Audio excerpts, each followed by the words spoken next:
नमस्कार, बड़ा मुद्दा देख रहे हैं आप और मैं हूं आपके साथ शमशेर सिंह। दिल्ली में रेसलर्स के विरोध से शुरू हुआ दंगल अभी भी जारी है। ताजा मामला ओलंपिक पदक विजेता और बीजेपी नेता योगेश्वर दत्त के बयान से शुरू हुआ है। दिल्ली धरने में शामिल रहे 6 पहलवानों को ट्रायल में विशेष छूट देने के फैसले पर योगेश्वर दत्त ने सवाल उठाए। उन्होंने इसे कुश्ती के लिए काला दिन करार दिया।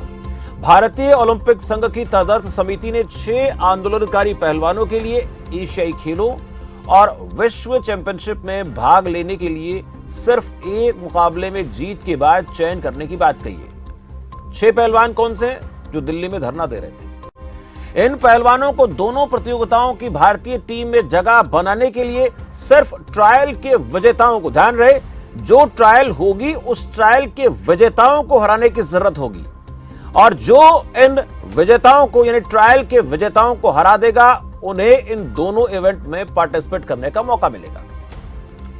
6 पहलवानों में विनेश फोगाट, बजरंग पूनिया, साक्षी मलिक, संगीता फोगाट, सत्यव्रत काद्यान और जितेंद्र किना शामिल हैं। ये पहलवान 5 से 15 अगस्त के बीच ट्रायल के विजेताओं से मुकाबला करेंगे, जिनका ट्रायल शुक्रवार को होने जा रहा है। योगेश्वर दत्त ने कहा कि अगर आपको ऐसे ही ट्रायल लेने हैं तो रवि दहिया, दीपक पूनिया, अंशु मलिक, सोनम मलिक जैसे और भी बहुत से पहलवान हैं जो इस देश में नंबर 1 है, लेकिन इन 6 पहलवानों को ट्रायल में छूट देना मेरी समझ से बाहर है। योगेश्वर के वीडियो के बाद विनेश फोगाट ने विरोध में ट्वीट करते हुए कहा कि महिला पहलवानों को तोड़ने में इतना जोर मत लगाओ, बहुत पक्के इरादे इनके, ध्यान रखना कहीं ज्यादा जोर लगवाने से कमर न टूट जाए। पैनल ने सभी 6 पहलवानों को 16 जून को सूचित किया था कि उन्हें भारतीय टीम में जगह बनाने के लिए अपनी अपनी श्रेणियों में ट्रायल के विजेताओं का मुकाबला करना होगा, यानी जिस भार वर्ग में ये मुकाबला खेलते हैं उसी भार वर्ग के पहलवानों से इन्हें मुकाबला करना होगा और वो यहां से अगर जीतते हैं तो फिर इन्हें इन 2 बड़े इवेंट में जाने का मौका मिलेगा। इसी का विरोध करते हुए योगेश्वर दत्त क्या कह रहे हैं, जरा सुनते हैं। न्यूज़पेपर के माध्यम से पता लगा है कि आईओए ने जो अभी एडहॉक कमेटी बनाई थी, उन्होंने एक निर्णय लिया है कि जो भी ये पहलवान प्रदर्शन कर रहे थे जंतर मंतर के 6 पहलवान, इनको ट्रायल में छूट दी गई है। इनकी बस फाइनल ट्रायल होगी। जो पहलवान अपने वेट कैटेगरी, जो इनके वेट कैटेगरी में विजेता होगा, उनके साथ बस ये फाइनल ट्रायल होगी। मेरे को नहीं पता कि आईओ की एडहॉक कमेटी ने क्या मापदंड अपनाए हैं, क्या क्राइटेरिया बनाया है इनका ऐसी ट्रायल लेने का, डायरेक्ट फाइनल ट्रायल लेने का, और वो भी 6 उनके 6 पहलवानों का। अगर आपको ऐसे ही ट्रायल लेनी है तो रवि दहिया है, ओलंपिक का मेडलिस्ट है, कॉमनवेल्थ गेम्स का गोल्ड मेडलिस्ट है। दीपक पूनिया है, कॉमनवेल्थ गेम्स का गोल्ड मेडलिस्ट है, ओलंपिक में 4th प्लेस आई थी। अंशु मलिक है, वर्ल्ड की सिल्वर मेडलिस्ट है, ओलंपियन है। सोनम मलिक है, और भी बहुत से पहलवान हैं जो इस देश में नंबर 1 है। पर बस आपने इन 6 पहलवानों के लिए ट्रायल में छूट देना मेरी समझ से बाहर है और ये सरासर गलत है। आज तक के इतिहास में, कुश्ती इतिहास में कभी किसी फेडरेशन ने भी ऐसे फैसले नहीं किए। उन्होंने ट्रायल, बिना ट्रायल के भी टीम भेजी है, पर वो नंबर 1 टीम भेजी है। ट्रायल में छूट भी दी गई है, पर वो सबके लिए नहीं थी। जो आउटस्टैंडिंग पहलवान था और करंट में जिसने अच्छी परफॉर्मेंस की थी उसने, ये पहलवान तो लगभग 1 साल से मैच से ही दूर है। ये जो प्रदर्शन हुआ था ये यौन शोषण के लिए हुआ था या छूट के लिए हुआ था ट्रायल में। और मैं आपको एक बात और बता दूं, जहां तक मेरे को पता लगा है, इन पहलवानों ने लेटर लिखा है बाकायदा एडहॉक कमेटी को कि हमें ट्रायल में छूट दी जाए और इस ट्रायल को भी आगे बढ़ाया जाए। तो जिन 6 पहलवानों को ट्रायल में राहत दी गई है उसको लेकर योगेश्वर दत्त सवाल कर रहे हैं कि क्यों इन्हीं पहलवानों को छूट दी गई है। देश में और भी कई बड़े पहलवान हैं, नंबर 1 पहलवान हैं, उन्हें क्यों मौका नहीं दिया गया। हालांकि आपको जानकारी दें कि ये वो 6 पहलवान हैं जो दिल्ली के जंतर मंतर पर अपनी मांगों को लेकर प्रदर्शन कर रहे थे और इस पूरे प्रकरण में इनकी तरफ से कई प्रकार की बातें कही गई। पहलवानों को लेकर कह रहे थे हम न्याय की मांग कर रहे हैं, शरण के खिलाफ कार्रवाई होनी चाहिए और ये जो ट्रायल को राहत देने की बात सामने है, ये 16 जून की बात है। 16 जून को इन सभी खिलाड़ियों को इन्फॉर्म किया गया था समिति की तरफ से कि आप लोगों को ट्रायल देनी पड़ेगी, लेकिन आपको राहत हम दे रहे हैं। पर इसी राहत को लेकर योगेश्वर दत्त सवाल उठा रहे हैं कि देश में और भी नामी पहलवान हैं, उन्हें मौका क्यों नहीं दिया गया। बाकी दूसरे पहलवानों का जिक्र करें तो कह रहे कि इस देश में ओलंपिक पदक विजेता, कॉमनवेल्थ मेडलिस्ट हैं, एशियन चैंपियनशिप में मेडलिस्ट पहलवान हैं, उन्हें भी मौका मिलना चाहिए था। और पहले का जिक्र किया कि पहले ऐसा कभी हुआ नहीं, एकाध पहलवान को छोड़ दिया जाए, नामी पहलवान को छोड़ दिया जाए तो इतनी राहत कभी मिली नहीं है। अब इस पूरे प्रकरण पर सियासी दलों का रिएक्शन क्या है, ये जानने का प्रयास करेंगे और खेल जगत से जुड़ी हस्तियां क्या कहती हैं इस पर बात करेंगे। लेकिन आपको बता दें, इस वक्त मेरे पास दो खास मेहमान इस वक्त जुड़ चुके हैं। देवेंद्र प्रमुख है, प्रवक्ता भारतीय जनता पार्टी से। देवेंद्र जी, बहुत स्वागत है आपका। डॉक्टर जोगेंद्र मोर, प्रवक्ता कांग्रेस पार्टी से। मोर साहब, आपका बहुत स्वागत है। मैं पहला रिएक्शन प्रमुख आपसे जानना चाहूंगा, ये जो निर्णय लिया गया, ये आयोग की तदर्थ समिति ने फैसला किया, लेकिन इस फैसले को लेकर योगेश्वर दत्त की तरफ से रिएक्शन आया है कि ऐसा नहीं होना चाहिए था। इन 6 पहलवानों को क्यों राहत दी गई है? इस देश में और भी कई नामी पहलवान हैं, उन्हें क्यों राहत नहीं दी गई? और ऐसा पहले हुआ नहीं है, एकाध मौके और वो भी बड़े पहलवानों के लिए हुए, ऐसा हुआ नहीं। देखिए शमशेर, जिस तरह से ये डिसीजन हुआ, ये कमेटी का डिसीजन हुआ है, जो समिति बनी है उन्होंने ये डिसीजन किया है।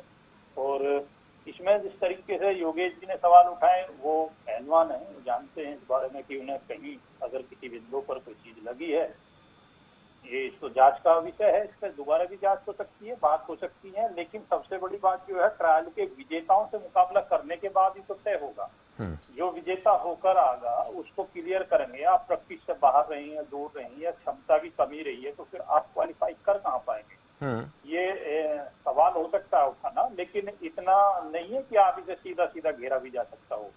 ये एक व्यक्ति का भी काम नहीं है। जिस तरीके की जो समिति बनाई गई है, जो कमेटी बनी है, उन्होंने ये डिसीजन लिया है। लेकिन ये डिसीजन हवा में नहीं लिया गया। डिसीजन उन्होंने कहा कि आप जो है मुकाबले में जो ट्रायल के विजेता होंगे, उनसे आपका मुकाबला होगा, वो कहाँ छूट देंगे? अगर आप में दम नहीं होगा तो आपको वहां फिर रोक दिया जाएगा। तो ऐसी कोई बात है नहीं कि इतनी गंभीरता से इस पर जो है। लेकिन ट्रायल का एक प्रोसेस लंबा होता है देवेंद्र प्रमुख जी, ट्रायल की जो प्रोसेस होती है लंबी होती है। वहां पर दर्जनों पहलवान एक ही वेट कैटेगरी के आते हैं, और जब एक ही वेट कैटेगरी के दर्जनों पहलवान आते हैं तो उन्हें एक के बाद एक कई मुकाबले खेलने होते हैं। ऐसी स्थिति में जो भी क्वालिफाई करने वाला पहलवान होगा, ट्रायल में जीतेगा और उस तमाम 5 या 6 पहलवानों को अपने वेट कैटेगरी में हराकर आगे निकलेगा, तो ये जाहिर सी बात है कि इस दौरान थकान होना, शरीर में कमजोरी आना, या ये कहें कि एक शरीर में जब सामने टक्कर का पहलवान हो तो उससे मुकाबला करता है तो कहीं ना कहीं जो एनर्जी होती है वो उसका हरास तो होता ही है। और ये बिल्कुल फ्रेश मैदान में आएंगे, और इसको लेकर कुछ एक पेरेंट्स की तरफ से रिएक्शन भी सामने आया है कि भाई देखिए, ये तो मलाई खाने आ रहे हैं, बाकी हमारे पहलवान भी तो लगातार काम कर रहे हैं ना, मेहनत कर रहे हैं, उनका क्या? देखिए शमशेर जी, सबसे बड़ी बात जो है, आप जो है जब कुश्ती की बात हो रही है या किसी भी खेल की बात हो रही है, तो प्रैक्टिस जो होती है उसमें मोस्ट है। प्रैक्टिस जितनी जानदार होगी, शानदार होगी, जितनी बढ़िया होगी, उतनी अच्छी है। अगर कोई व्यक्ति ये कहता कि हमारे 6 कुश्ती करने के बाद ये फ्रेश रहेंगे, उनको मिलेंगे, उनको ऐसा कुछ नहीं है। उनको पूरा मौका मिलता है। वो 6 कुश्ती करेंगे तो उनके बीच में समय भी होगा ना, वो तैयार होके आएंगे। जो अखाड़े में 4 से 6 घंटे प्रैक्टिस करते हैं, 12 घंटे प्रैक्टिस करते हैं, उसके बाद क्या वो प्रैक्टिस करने के बाद इतने थक जाते हैं कि वो मेन कुश्ती लड़ने लायक नहीं रहेंगे क्वालिफाई करके? ये तो सब एक उठाने वाली बात है। लेकिन मैं इसमें बड़ी बात कह रहा हूँ, लेकिन ये सवाल खुद बीजेपी के नेता भी हैं और पहलवान भी हैं, ओलंपिक मेडलिस्ट हैं, वो सवाल उठा रहे हैं, इसलिए सवाल उठ रहा है।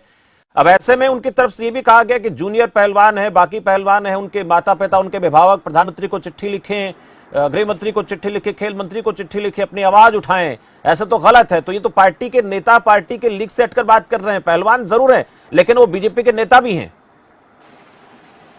अच्छी बात है। बीजेपी का यही तो पारदर्शिता होती है। अगर उन्होंने कहा है कि किसी और को न्याय की जरूरत है, और वो बीजेपी के नेता हैं और पहलवान वो रहे हैं, उनको नॉलेज है, और उन्हें लगता है कि किसी का अधिकार अगर कमजोर होता है तो वो ठीक है, माननीय प्रधानमंत्री जी को लिख सकते हैं, या वो दूसरी जगह और जहां उन्हें हो सकता है वो प्रयास हो सकता है। लोकतंत्र है, अगर किसी का कोई हक मरता है तो ये सरकार की जिम्मेदारी बनेगी, उस पर विचार कर दोबारा से कमेटी बनाकर विचार किया जा सकता है, उसमें क्या दिक्कत है? ठीक है, आप क्वालिफाई करने के बाद तो जाएंगे। हाँ, आपने एक बात इसमें कही है कि फिर से भी विचार किया जा सकता है, और हमारी पार्टी की एक प्रक्रिया है कि देखिए यहाँ पर लोगों को अपनी बात रखने का अधिकार है। मेरे साथ डॉक्टर जोगिंदर मोर भी हैं। मोर साहब, इस पूरे प्रकरण पर मैंने सवाल देवेंद्र प्रमुख जी से पूछा, अब आपसे जानना चाहता हूं कि योगेश्वर दत्त ये सवाल क्यों उठा रहे हैं, इस सवाल का औचित्य कहां आप लोगों को प्रतीत होता है, और जो कह रहे हैं उस पर रिएक्शन क्या है कांग्रेस पार्टी का? देखिए शमशेर जी, इसके अंदर दो पहलू हैं। पहली बात तो ये है कि ये एसोसिएशन और पहलवानों के बीच का मसला है कि जो फेडरेशन देखती है, जो इंडियन ओलंपिक एसोसिएशन है, उसको तय करना होता है उनको किन परिस्थितियों में किसको क्या। ये ऐसा नहीं है कि पहली बार कोई छूट मिलने लग रही है। उन्होंने कहा कि नामी पहलवानों का, उस नामी पहलवान की क्या क्राइटेरिया होगा, ये भी तो नामी पहलवान है 6 के 6, क्या ये नामी पहलवान नहीं है? दूसरी बात, इस प्रकार से योगेश्वर दत्त जो है वो जो जांच कमेटी बनी है, दोनों के मेंबर रहे हैं, वो भारतीय जनता पार्टी के नेता भी हैं, वो खुद मतलब अंतर्राष्ट्रीय पहलवान रहे हैं, तो किसी को भी किसी भी प्रकार की टिप्पणी, और व्यवस्था का हिस्सा भी है, वो ऐसा भी व्यक्ति नहीं है कि उनकी बात को किसी प्रकार से नजरअंदाज जो है वो किया जाए। लेकिन क्या उचित प्लेटफॉर्म होगा, किस प्रकार की जो टिप्पणियां है वो की जानी चाहिए। अब बात कहने का जो तरीका है, देखिए उस बात कहने का तरीका जो है वो बहुत ही आपत्तिजनक है। उसके अंदर बयान के अंदर जो सबसे ज्यादा मतलब आलोचनात्मक तथ्य है वो ये है कि ये कहा गया है कि क्या ये धरना सिर्फ और सिर्फ क्या ट्रायल से बचने के लिए दिया गया था। तो इस प्रकार की जब एक ऐसा पूरा राष्ट्रीय स्तर पर एक ऐसा मामला छाया हुआ है ब्रजभूषण को लेकर, और उसके अंदर योगेश्वर दत्त भारतीय जनता पार्टी के नेता भी हैं, और वो खुद मतलब स्पोर्ट्समैन भी हैं, और वो जांच समितियों के मेंबर भी हैं, और उनके ऊपर पहले भी ये आरोप लग चुके हैं कि जांच के दौरान भी उन्होंने महिला पहलवानों को धमकाया है, डराया है, अगर ब्रजभूषण जी का जो है वो कुछ भी नहीं होगा। तो इस प्रकार से इस प्रकार का वक्तव्य देना अपने आप में एक अलग तरह की जो है बयानबाजी करना है, और एक विवाद को जन्म देना है, जो हर एक सामाजिक, राजनीतिक और जिम्मेदार के पद पर बैठे व्यक्ति को इस प्रकार की बयानबाजी से बचना चाहिए। और कांग्रेस की जहां तक बात है, हम ये कह रहे हैं, एसोसिएशन ने तद्दत कमेटी बनाई है, उस कमेटी के अंदर जो है व्यक्ति हैं, उस कमेटी के अंदर जो है पदाधिकारी है, अगर किसी को आपत्ति है तो वो अपनी आपत्ति उस तरीके से वहां पे दर्ज करा जा सकता है कि मैं नामी ग्रामी पहलवान हूँ, इन्हें छूट क्यों दी जाए, मुझे छूट दी जाए। अब उन्होंने जो छूट देने का क्राइटेरिया अपनाया है, ये मेरा व्यक्तिगत विचार हो सकता है शमशेर जी, इसका पार्टी से कोई लेना देना नहीं है, हो सकता है ये मेरी व्यक्तिगत राय हो। जिस तरीके से एक आंदोलन को लेकर ये पहलवान इतने दिनों से सड़कों पर रहे हैं, घर से बाहर रहे हैं, कई महीनों तक बोल रहे हैं, अगर इनको एकदम से इस प्रकार से इनको इतनी तो छूट दी है कि जो विजेता बन के आएगा, जो ट्रायल का विजेता बन के आएगा, उसको उसके साथ ट्रायल करनी पड़ेगी, इतनी तो छूट दी गई है, और इस प्रकार की छूट जो पहले भी दी गई है। तो हो सकता है कमेटी ने किन तथ्यों पे, अब उसकी बारीकियों पे तो कमेटी के सदस्य या वो बताएंगे कि किन तथ्यों को लेकर इन प्रकार को इस प्रकार की छूट दी गई है। हमारा वो साहब एक बात वो ये भी कह रहे हैं कि देखिए जो ट्रायल से राहत दी गई है, एक खिलाड़ी काफी समय से जो है मैच से दूर हैं, तो आखिरकार जो देश का प्रतिनिधित्व कोई पहलवान करता है, उससे ये उम्मीद तो की जाती कि वो चाहे एशियन चैंपियनशिप में जाए, वर्ल्ड चैंपियनशिप में जाए, कॉमनवेल्थ में जाए, ओलंपिक में जाए, वो देश के लिए पदक लेकर आए। तो साथ में वो सवाल ये भी खड़ा कर रहे हैं कि अगर इन खिलाड़ियों को लंबे समय तक मैच से दूर होने के बावजूद भी ट्रायल आखिर में देना पड़ रहा है, ये कहीं ना कहीं उन्हें ठीक प्रतीत नहीं हो रहा। तो उसका एक कई बार ऐसा भी होता है कि खिलाड़ी जो अच्छा परफॉर्म कर रहा है, लेकिन कोई खिलाड़ी मैच से दूर है, तो कई बार खेलों में ऐसा होता है कि जो जान लगाने वाले हैं, जिन्होंने मेहनत की होती है, किसी इंजरी की वजह से, स्वास्थ्य समस्या के कारण से मैच हार भी जाते हैं, और उसकी जगह पर वो खिलाड़ी चला जाता है जो पूरी तरह से फिट नहीं है, वो जीत भी जाता है, पर उससे क्या उम्मीद हम कर सकते हैं, ये भी बीच में सवाल आता है। देखिए शमशेर जी, मैच से दूर क्यों, इसके पीछे भी एक इनके खिलाफ एक इनके अन्याय हुआ, उस अन्याय की लड़ाई लड़ रहे थे। देखिए उस अन्याय की लड़ाई लड़ रहे थे। अब एक आंदोलन के अंदर मुकदमे दर्ज होते हैं, और जब सरकार की सहमति बनती है तो सरकार उस पर राहत देती है कि मुकदमे को वापस लिया जाएगा, और किसी प्रकार से कोई अपराध करता है उन अपराधों को वापस नहीं लिया जाता। अब खेल के अंदर भी या किसी भी के अंदर दक्षता का भी अपना महत्व है, अनुभव का भी अपना महत्व है, इनका भी अपना कैरियर है कि इन्होंने इतने दिन से जो लड़ाई लड़ रहे हैं, जिस प्रकार से ये काम कर रहे हैं, स्थितियां हैं और अनुभवी है। देखो ये नौसिखिए तो है नहीं कि ऐसे तो नहीं है कि किसी पहलवान को इस प्रकार से छूट दे दी गई हो जिन्होंने अपने आप को पहले साबित ना कर रखा हो किसी प्रकार से।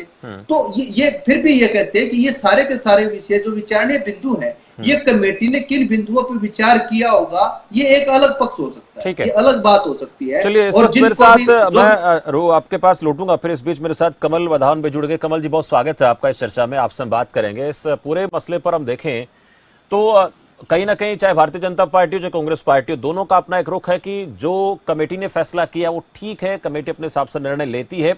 पर जो सवाल उठा रहे हैं योगेश्वर दत्त की, उनका ये कहना कि इस तरह से रियायत देना, छूट देना ठीक नहीं है। अगर ऐसा करना था तो उन खिलाड़ियों को भी मौका दिया जाना चाहिए जो खिलाड़ी अपने आप को साबित कर चुके हैं।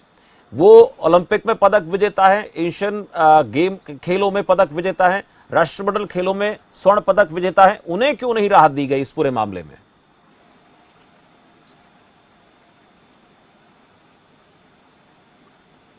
कमल जी की आवाज नहीं आ रही है।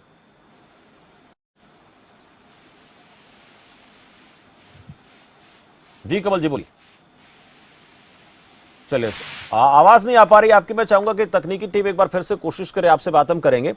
अब देवेंद्र प्रमुख जी, आपसे सवाल मेरा, जो मौर्य साहब एक सवाल ये उठा रहे हैं कि ये कमेटी के अपना निर्णय हो सकते हैं, लेकिन उनका ये कहना है कि यौन शोषण के खिलाफ आंदोलन था कि ट्रायल से राहत पाने का यह जरिया था।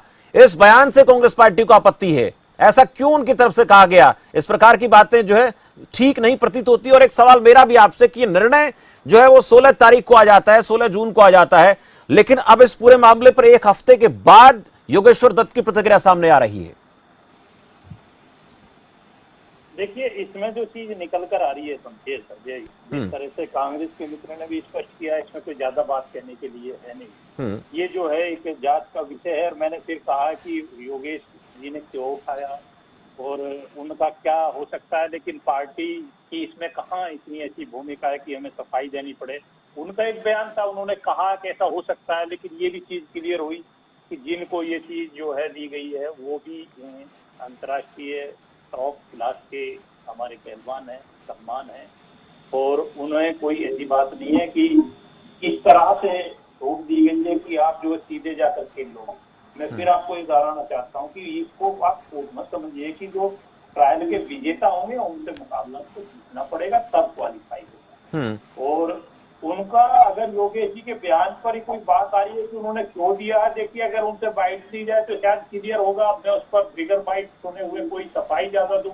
हमने कोशिश की थी बात करने की उनसे, मैं बता दूं आपको देवेंद्र प्रमुख जी, हमने कोशिश की थी बात करने की कि एक बार आप इस पूरे मसले पर जो अपनी राय रखिए, तो उन्होंने वक्त का हवाला दिया कि मेरे पास इस समय थोड़ा वक्त नहीं है। हम चाहते थे कि आप दोनों से बात करने से पहले या तमाम प्रवक्ताओं से जो इस वक्त मेरे साथ मौजूद है उनसे बात करने से पहले उनसे बात की जाती, पर खैर उन्होंने जो बयान दिया है सोशल मीडिया के जरिए सब तक पहुंचा है, उसी पर आज हम चर्चा कर रहे हैं। तो ऐसी स्थिति में सवाल तो उठेंगे, आने वाले दिनों में और भी सवाल सामने आएंगे। योगेश्वर दत्त से मीडिया और ज्यादा संपर्क करने का प्रयास करेगा, तब योगेश्वर दत्त क्या कहते हैं। लेकिन उससे पहले यह चर्चा जरूर करना जरूरी हो जाता है कि आने वाले दिनों में वक्त थोड़ा सा बाकी है, ज्यादा वक्त नहीं है, बड़े बड़े इवेंट होने वाले हैं। तो कहीं ऐसा ना हो कि इस प्रकार के निर्णय से जो निर्णय लिए गए हैं कितनी सोच समझकर लिए गए हैं, कितना समझदारी से काम किया गया, कितनी टेक्निकल चीजों को ध्यान में रखा गया है, इसलिए चर्चा करना जरूरी है। और राजनीतिक चर्चा इसलिए शुरू हो जाती है कि राजनीतिक दलों के नेता खेल, शिक्षा, स्वास्थ्य, बिजली, पानी, सड़क, तमाम मुद्दों पर बात रखते हैं, सत्ता पक्ष हो विपक्ष हो, इसलिए बात करना जरूरी है। देवेंद्र जी नहीं, ये शमशेर जी आपकी बात बिल्कुल दमदार है। मैंने जो सफाई दी है, मैं कहता हूं कि पार्टी की तरफ से अगर कोई बयान आए तो प्रवक्ता को पूरा अधिकार होता है कि उस पर जो है वो खुलकर बोलते हैं। अब ये मैं इसे व्यक्तिगत बयान समझता हूँ। अब टेक्निकल बयान, इसका मतलब कितना निकाल सकते हैं, अंदाजा कितना। अगर उन्होंने कुछ समझ कर ये जो बयान दिया है ये खिलाड़ियों के बारे में या जिनके बारे में उन्होंने कहा कि ये कोई नया थोड़ी हुआ। ये तो हमारे कांग्रेस के मित्र भी मान रहे हैं कि ये आपकी पहली बाइट जो है जब आपका न्यूज शुरू होता आपने भी ये कहा कि ये तो पहली बार थोड़ी हुआ है, तो सरकार तो जब सफाई देगी ना, सरकार की तरफ से तब की जाएगी ना जब ये क्लियर होकर आए कि हमने यहाँ गलती की है। हम तो ठीक कर रहे हैं, टेक्निकल तरीके से जो चीज हो सकती है जितना हुआ भाई उनको चलो छूट भी दी गई है उनके मांगने के हिसाब के बाद। और फिर हमने ये भी कहा है कि आप कह भी रहे हैं कि आपको अगर किसी को कोई लगता है तो आप माननीय प्रधानमंत्री जी को लिख सकते हैं, आप माननीय और जहाँ भी किसी चीज को आप खेल मंत्रालय से संपर्क कर ये चीज को अपनी रख सकते हैं कि इसमें ये चीज ऐसे हो सकती है, कुछ लोग और जोड़े जा सकते हैं। जब ये विचार का विषय बनेगा ठीक है, एक बहस की कोई बात। चलिए, लेकिन विनेश फोगाट ने इस बीच ट्वीट के जरिए जरूर कह दिया है योगेश्वर दत्त को कि आप महिला पहलवानों को इस तरह से तोड़ने का काम नहीं कर सकते, हम नहीं टूटेंगे। अब वो क्या इशारा कर रही है जरा समझने का प्रयास करते हैं। मेरे साथ कमल जी जुड़ गए हैं। कमल जी, आवाज सुन पा रहे हैं मेरी आप? बिल्कुल सुन पा रहा हूं। कमल जी, दोनों पार्टियों के प्रवक्ता इस पूरे मसले पर बोल रहे हैं, जरूर इससे इनकार नहीं कर सकते, लेकिन बहुत सधे हुए तरीके से अपनी बात रख रहे हैं और ये इतना भी आसान मसला नहीं जिस तरीके से प्रकट किया जा रहा है। देखिए, जिस प्रकार से ईश्वर ने सवाल उठाया है, मैं मानता हूँ कि कहीं ना कहीं वो सही। लेकिन इसके बावजूद जिस प्रकार से अगर ये अभी वाला जो ट्रायल है 5 अगस्त से 15 अगस्त के अंदर, अगर वहां उनको कोई रिलैक्सेशन मिलती है, अगर संविधान के पायदान पर ऐसे प्रावधान है तो निश्चित तौर पर उन्हें लाभ मिल जाना चाहिए।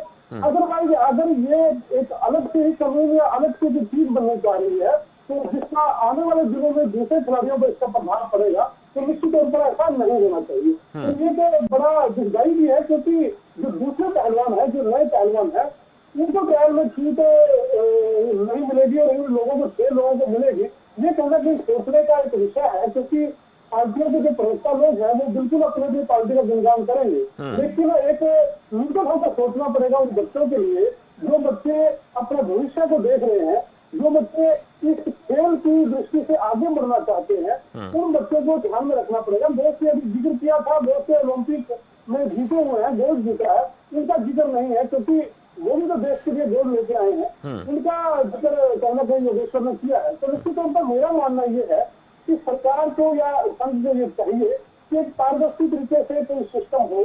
अगर बाई कानून जो उसकी बॉडी है, संघ की बॉडी है, अगर उसके अंदर प्रावधान है और निश्चित तौर पर अगर लिख दिया जा सकता है, तो हो सकता है उनकी दलील थी कि वो लोग अभी पीछे 35-36 उन्होंने आंदोलन किया, हो सकता है कि उनकी प्रैक्टिस का उनका हवाला दिया, उन्हें मान लो रिलीज मिल जाए। अगर प्रावधान में है तो अगर उसको कुछ लोगों को फायदा मिलता है तो उसके साथ की संख्या और बढ़ जाए, जो और लोग रिजर्विंग है, वो लोग जो और लोग इस धरने प्रदर्शन में शामिल थे, उन लोगों को भी शामिल किया जाए, ना कि 6 लोगों को शामिल किया जाए। तो यहाँ आके चीजें फेयर नहीं लगती। हालांकि पॉलिसी में आगे क्या है वो समझने की विवाद है, लेकिन जो प्रथम दृष्टि या जो बयानबाजी सामने आ रही है संकेत जी, उससे यही लगता है कि कहीं ना कहीं कुछ है, मामला है, राजनीति से जुड़ा हुआ मामला तो है ही है, लेकिन कहीं ना कहीं मंशा भी यहाँ जाहिर होती है संघ की, कहीं ना कहीं खिलाड़ियों के अंदर साधक आ जाए और आपसी क्लेश इनका बढ़े। और सरकार की हमेशा मंशा रहती है कि कोई एकजुट ना रहे। तो ये भी मुझे लगता है कि कहीं भविष्य में इसके भी पत्ते खुलेंगे कि कहीं ना कहीं ऐसी रूपरेखा ना हो कि खिलाड़ियों को आपस में टक्करबाजी बना दी जाए, एक दूसरे पे सवाल उठाने शुरू कर दिया जाए। ऐसा भी हो सकता है, मेरा मानना है। ये हो सकता है, ऐसा मानना है कमल जी का। मैं उससे पहले देवेंद्र जी आपके पास आऊं, तब तक एक सवाल मोर साहब आपसे ले लेता हूं कि मैंने सवाल का एक इस बीच हवाला ये दिया कि 16 तारीख को जो है एडॉक कमेटी की तरफ से खिलाड़ियों को सूचित किया जाता है और योगेश्वर दत्त का लगभग 1 हफ्ते के बाद बयान आता है। और इसको लेकर कमल जी ने एक महत्वपूर्ण बात कही कि राजनीतिक दलों का अपना एक तरीका हो सकता है बात रखने का, लेकिन इस पूरे मसले पर कहीं ऐसा तो नहीं है कि जो पहलवान हैं उनके बीच में जो बॉन्डिंग है उस बॉन्डिंग को कुठाराघात करने का प्रयास किया गया हो। ऐसी ही बातें कहीं ना कहीं जो है चर्चाओं का विषय कई बार बन जाती है, उसमें पक्ष विपक्ष सामने सामने आ जाते हैं। देखिए शमशेर जी, इसमें कोई शक की गुंजाइश नहीं। देवेंद्र जी आ रहा हूं आपके पास, आ रहा हूं। देखो, इसमें कोई शक की गुंजाइश नहीं। एक बहुत बड़े शायर ने कहा है कि खता लम होने की और सजा सदियों ने पाई। मैं यही बात कह रहा हूँ कि योगेश्वर दत्त बहुत जिम्मेदारी के पद पर है। एक राजनीतिक पार्टी से 2 बार चुनाव लड़ चुके हैं, वो खुद ओलंपियन रहे। और सबसे बड़ी बात जो शमशेर जी है ना, वो ये है कि वो इस जो ये जांच समितियां रही है, 2 कमेटियों के मेंबर रहे हैं और उनके ऊपर पक्षपात का आरोप लग चुका है। तो जिस व्यक्ति के ऊपर पक्षपात का आरोप लग चुका है, उन्होंने इस प्रकार का बयान देकर एक अलग तरह का विवाद उत्पन्न कर दिया है। और अब तक जैसे ये बयान आया, देवेंद्र प्रमुख जी कह तो रहे हैं पार्टी की तरफ से, या तो उनको ये कह देना चाहिए था कि भारतीय जनता पार्टी ये कहती कि ये योगेश्वर दत्त का व्यक्तिगत बयान है और वो इस प्रकार का बयान ना दे। देखो, पार्टी का कोई भी व्यक्ति है, हमारी पार्टी में भी किसी व्यक्ति की व्यक्तिगत राय हो सकती है, लेकिन पार्टी को अपना रुख साफ करना पड़ेगा, उस व्यक्ति को चेताना पड़ेगा। और अगर उस व्यक्ति को कोई चेतावनी पार्टी नहीं देती है और किसी प्रकार से उस व्यक्ति के बयान पर अपनी टिप्पणी नहीं देती है, तो कहीं ना कहीं ये लगता है कि पार्टी भी किसी के, क्योंकि इस पूरे विषय के अंदर जो ब्रजभूषण है वो भी बीजेपी के सांसद है और जो योगेश्वर दत्त वो भी बीजेपी के नेता है। तो पार्टी दोनों नेताओं को इस विवाद से किस प्रकार से पिंड छुटाएगी, इस प्रकार की राजनीति से किस प्रकार से क्या होगी। जो वधावन जी कह रहे हैं कि खेलों को अंतिम तो जो नुकसान होगा वो खेलों को होगा ना शमशेर जी, खिलाड़ियों के अंदर गुटबाजी। अब आज अगर इस प्रकार की, अब योगेश्वर दत्त इस बात को क्यों भूल जाते हैं कि जब 2016 के रियो ओलंपिक में योगेश्वर दत्त जी जा रहे थे, उस ट्रायल में बजरंग ने ये कह के ट्रायल को छोड़ दिया था, योगेश्वर दत्त सीनियर है, वो एक ही भार वर्ग में थे दोनों के दोनों, और बजरंग पूनिया ने वॉकओवर देकर अपने आप में छोड़कर योगेश्वर दत्त को रियो ओलंपिक में खेलने के लिए भेज दिया था। तो आज योगेश्वर दत्त इस बात को भूल गए। वो अगर योगेश्वर दत्त जी का इतना बड़ा दिल होता तो उस दिन वो कहाँ थे? उस दिन योगेश्वर दत्त कह सकते थे नहीं भाई बजरंग, मैं तो ट्रायल करके फाइट करके ही आगे बढ़ूंगा और फाइट करके ही आगे जाऊंगा। फिर इस विषय के अंदर आप देखिए कि ब्रजभूषण के ऊपर जो आरोप लग गया पोक्सो के अंदर भारत के अंदर बहुत से मामले दर्ज हुए हैं और मामलों में क्या है कि पहले व्यक्ति की गिरफ्तारी होगी, उसके बाद जांच होगी। अगर योगेश्वर दत्त इतने ही खिलाड़ियों के पक्षधर थे, वो खेल के प्रति इतने चिंतित थे, इतने संजीदा थे, तो वो पार्टी लाइन से आकर ये बयान भी दे सकते थे कि भी अकेले ब्रजभूषण को ये छूट क्यों दी जा रही है, जब आज तक किसी भी व्यक्ति को इस प्रकार की छूट नहीं मिली है। आज खिलाड़ियों को, इन खिलाड़ियों जो अन्याय के खिलाफ लड़ रहे थे, इनको छूट मिले, यहाँ तो पार्टी बन गई योगेश्वर दत्त। लेकिन अगर इतनी ही हिम्मत थी, इतनी नैतिकता थी किसी बात में, तो पूरा देश ये जानना चाहता है कि क्या ब्रजभूषण को जो विशेष प्रकार की छूट दी गई है वो किसी और व्यक्ति को भी दी गई है क्या? ठीक है मोर साहब, मेरे साथ राउडी राधिका है, महिला पहलवान है। राउडी जी स्वागत है आपका। राउडी जी आवाज सुन पा रहे मेरी आप? राधिका जी मेरी आवाज आप तक पहुंच पा रही है? चलिए, आवाज नहीं पहुंच पा रही है। कमल जी आपसे एक सवाल मेरा, ये ठीक है कि अक्सर बहुत बार ऐसा होता आया है कि जो हमारे देश के सबसे बेहतरीन पहलवान हैं उनको पहले भी ट्रायल में छूट देने की बात होती रही है, जिसमें विनेश फोगाट का नाम भी शामिल है, बजरंग पुनिया का नाम भी शामिल है, और ऐसा इसलिए किया जाता रहा है कि इन खिलाड़ियों को हमें चोट से बचाना भी है। हर ट्रायल के लिहाज से देखें, चाहे राष्ट्रमंडल खेलों की हो, एशियन गेम्स की हो, एशियन चैंपियनशिप का जिक्र हो, या फिर वर्ल्ड चैंपियनशिप या ओलंपिक जैसे इवेंट में खिलाड़ी जाता है तो अपने आप को पूरी तरह से तराश कर जाता है। और जो टॉप खिलाड़ी होते हैं 2, 3, 4, उनको कई बार ऐसी ट्रायलों से बचाकर इसलिए रखा जाता है कि कहीं ये इंजरी ना हो जाए, इनके घुटने, कोहनी, जोड़ों कई बार चोट लग जाती है और उससे पहलवान का करियर भी कई बार खराब हो जाता है। तो हर पहलवान के साथ तो ट्रायल नहीं कराई जा सकती है, लेकिन कुछ पहलवान इसमें ऐसे भी हैं जिनका अगर हम ट्रैक रिकॉर्ड देखें, उनका पिछला इतिहास देखें तो उतना बेहतर नहीं है जितना विनेश का या बजरंग का, साक्षी का है। तो ऐसी दशा में क्या सबको राहत दी जानी चाहिए थी? इस पर भी मेरा सवाल आपसे है। ठीक है, बजरंग है, विनेश है, साक्षी है, लेकिन क्या सभी पहलवानों को इतनी राहत मिल जानी चाहिए थी? सवाल एक मेरा आपसे ये भी है। एक रूल होते हैं, रूल रेगुलेशन है। अगर फंड पे बोर्ड पे कोई नियम ऐसे बने हुए हैं जिसके तहत किसी को छूट दी जा सकती है, तो उस नियमों का पालन होना चाहिए। अभी आज सारे सिनेरियो में यही तो निकल के सामने नहीं आ रहा ना कि क्या वो ढांचा है जो ढांचा छूट दे सकता है, उसके अंदर प्रावधान है या नहीं। तो बयानबाजी आ गई, शमशेर ने योगेश्वर जी ने उन्होंने कह दिया कि ये ठीक नहीं है, और साक्षी मलिक और दूसरे की बयानबाजी सामने आ गई। व्यक्तिगत आपसी कटाक्ष सामने देखने को मिले बयानबाजी में, सोशल मीडिया पे। तो ये कहीं ना कहीं आपसी पीछे बैकग्राउंड की बॉडी बनी हुई है, उसके नियम है, उसके अधिकार हैं। अगर उस अधिकार जैसे आपने बोला कि खिलाड़ी है, उनको कुछ देखते हुए उनके नियम में ढील दी जाती है तो निश्चित तौर पर मिलनी चाहिए। लेकिन सवाल यहाँ उठा है, वो ये उठा है कि जो दूसरे खिलाड़ी हैं वो भी गोल्ड मेडलिस्ट हैं, क्या वो लोग देश के लिए अच्छा नहीं खेल सकते? क्या हरियाणा छोटे पूरे देश के ऐसे प्रबलशाली प्रभावी ऐसे नए खिलाड़ी नहीं है कि जो सोना देश के लिए लेके आ? जी यही ठीक है मेरे साथ। ठीक है देवेंद्र जी, माफ कीजिए, कमल जी मेरे साथ राउडी राधिका भी जुड़ी हैं, जरा उनसे भी एक बार बात कर लेते हैं। राउडी जी स्वागत है आपका। राउडी राधिका जी आवाज सुन पा रहे हैं मेरी आप? चलिए संपर्क उनसे नहीं हो पा रहा है। अब देवेंद्र प्रमुख जी मेरे साथ इस वक्त नहीं है, उनको किसी अर्जेंट और एक चर्चा में शामिल होना था, इसलिए उनका धन्यवाद मैं करना चाहूंगा। अब मोर साहब एक सवाल मेरा आपसे ये भी है कि देखिए पहले भी राहत मिलती रही है और आपने जिक्र किया बजरंग पूनिया का 2016 के ओलंपिक का आपने जिक्र किया, लेकिन हर खिलाड़ी के लिए अलग अलग नियमावली होना ये भी कई बार सवाल बन जाता है। पर यह भी जरूरी हो जाता है कि अगर खिलाड़ी पूरी तरह से फिट है, उसका पिछला रिकॉर्ड देखें, वो चाहे ओलंपिक का है, एशियन गेम्स का है या फिर तमाम उन बड़ी इवेंट का है जहां पर उन्होंने अच्छा प्रदर्शन किया है, लेकिन जहां किसी खिलाड़ी ने अच्छा परफॉर्म नहीं किया है तो क्या इसलिए राहत उन सबको दे देनी चाहिए कि आप लोग आंदोलन में थे, आप ट्रायल के लिए पूरी तरह से तैयारी नहीं कर पाए? सबके लिए क्या एक नियम हो सकता है? देखिए शमशेर जी, जो प्राकृतिक न्याय कहते हैं, नेचुरल जस्टिस, जब आप आदमी को निर्णय लेना होता है, कमेटी है, उसके सामने बहुत ज्यादा परिस्थितियां होती हैं।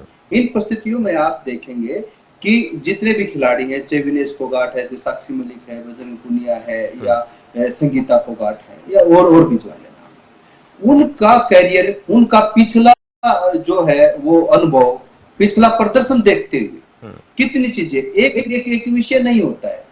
कई बार क्या होता है, व्यक्ति का भाग्य भी बहुत बार हम देखते हैं कि अगर मान लो ये प्रदर्शन में, मतलब धरने प्रदर्शन में ना भी शामिल होते, बीमार हो जाए, बुखार हो जाए, कोई और प्रकार की चीजें हो जाए, और वो किसी राहत के लिए इतना बड़ा अंतरराष्ट्रीय खिलाड़ी, जैसे आपने भी कहा कि चोट से भी बचाना होता है, जो अपने आप को ये अंतरराष्ट्रीय स्तर पर साबित तो कर चुके हैं ना।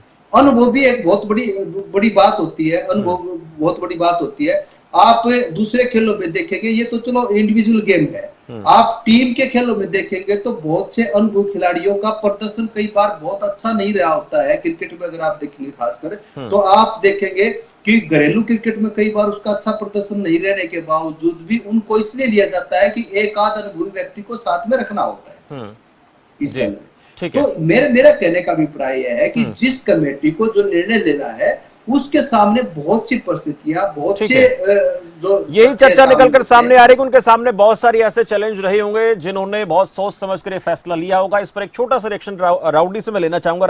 राउडी जी आवाज सुन पा रही मेरी आप? जय हिंद जी। राउडी जी, इस पूरे फैसले पर आपका क्या रिएक्शन है जो पहलवानों को राहत दी गई है? योगेश्वर दत्त ने इस पर सवाल खड़ा किया है।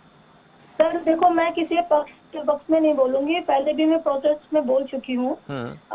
मैं खुद एक स्टेट लेवल की प्लेयर, नेशनल से इंटरनेशनल खेली हूँ। अगर जो इनको फैसिलिटी अब दी गई है, अगर वो फैसिलिटी इनको दी जाती है, जो बच्चे नई पीढ़ी के आए हैं, मेहनत कर रहे हैं, उनके साथ नाइंसाफी होगी। मैं सिर्फ इतना कहना चाहूंगी। जी चलिए, बहुत शुक्रिया। राउडी राधिका ने स्पष्ट तौर पर एक ही लाइन में अपनी बात कही है कि मुझे ये सही नहीं लगा, क्योंकि दूसरे जो जूनियर खिलाड़ी हैं या फिर उभरते हुए पहलवान हैं, उनके लिए दिक्कत हो सकती है। लेकिन जोगेंद्र मोर जी, देवेंद्र प्रमुख जी और इसी प्रकार की प्रतिक्रिया कमल वाधवान जी बात कर रहे हैं, पर बीच बीच में उनका यह भी स्पष्ट तौर पे कहना है कि ऐसे मसलों पर जब बयान कोई पहलवान या कोई व्यक्ति देता है तो यह सियासत का हिस्सा हो सकता है। लेकिन इस पूरे प्रकरण को लेकर अभी एक नए दंगल की शुरुआत नजर आती है, और इस प्रकार के दंगल जो होते हैं देखा जाता है कि बहुत बार लंबे खिंच जाते हैं। अब आने वाले दिनों में पार्टियों का रिएक्शन क्या सामने आएगा, पार्टियों के नेता क्या कहेंगे, सत्ता पक्ष के लोग क्या कहेंगे, पहलवानी से जुड़े पहलवान क्या कहेंगे, क्योंकि ये चर्चाओं का जो दौर है वो योगेश्वर दत्त के बयान के बाद ही शुरू हुआ है। अब आगे आगे क्या रिएक्शन आता देखना होगा। शुक्रिया मेरे साथ जुड़ने के लिए मोर साहब और वाधवान जी, आप दोनों का चर्चा में। आज इसी मसले पर चर्चा कर रहे थे, योगेश्वर दत्त का बयान। हालांकि पार्टी भी बचाकर बात कर रही है, बीजेपी और कांग्रेस पार्टी को भी ये कहना है कि जो फैसला लिया गया कमेटी ने सोच समझ कर लिया होगा, लेकिन क्या इस प्रकार से योगेश्वर का बयान देना, और वो भी 16 जून के उस निर्णय के बाद, 16 जून को खिलाड़ियों को कह दिया गया था कि आप लोग जो हैं अब इस ट्रायल को लेकर तैयार रहें, आप लोगों को अंतिम ट्रायल के लिए लड़ना होगा जो पहलवान ट्रायल में जीत कर आएंगे। उस स्थिति को देखते हुए पहलवानों का रिएक्शन खुलकर सामने नहीं आया। हम कोशिश कर रहे थे कि पहलवान अपनी बात रखें, लेकिन अभी खुलकर बोलने के लिए पहलवान तैयार नहीं। बहुत से खिलाड़ियों से, कोचेस से हम बात कर रहे थे, वो भी इस पूरे मामले पर बचाकर आगे बढ़ रहे हैं। लेकिन खबर फास्ट की कोशिश है कि जो भी हो रहा है वो साफ, स्पष्ट और सबकी नजरों में होना चाहिए। बहुत लोग, बहुत पहलवान, बहुत से खिलाड़ी इसलिए खुलकर नहीं बोलते हैं कि कहीं उनके करियर पर कोई बात ना आ जाए।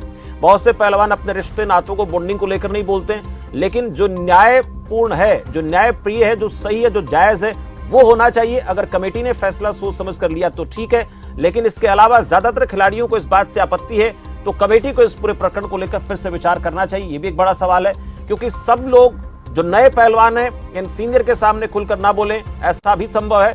पर बहुत बार ऐसा भी होता है कि इन पहलवानों ने अच्छा प्रदर्शन किया, इनका ट्रैक रिकॉर्ड अच्छा रहा है, उसके आधार पर राह दी जा सकती है। पर यह भी महत्वपूर्ण है कि अगर ज्यादातर पहलवानों को इस चीज से कोई परहेज है, कोई आपत्ति है, तो क्या इस पर फिर से विचार किया जा सकता है? ये सवाल बड़ा है। फिलहाल मेरे साथ चर्चा में इतना ही। आप देखते रहे खबर फास्ट। नमस्कार।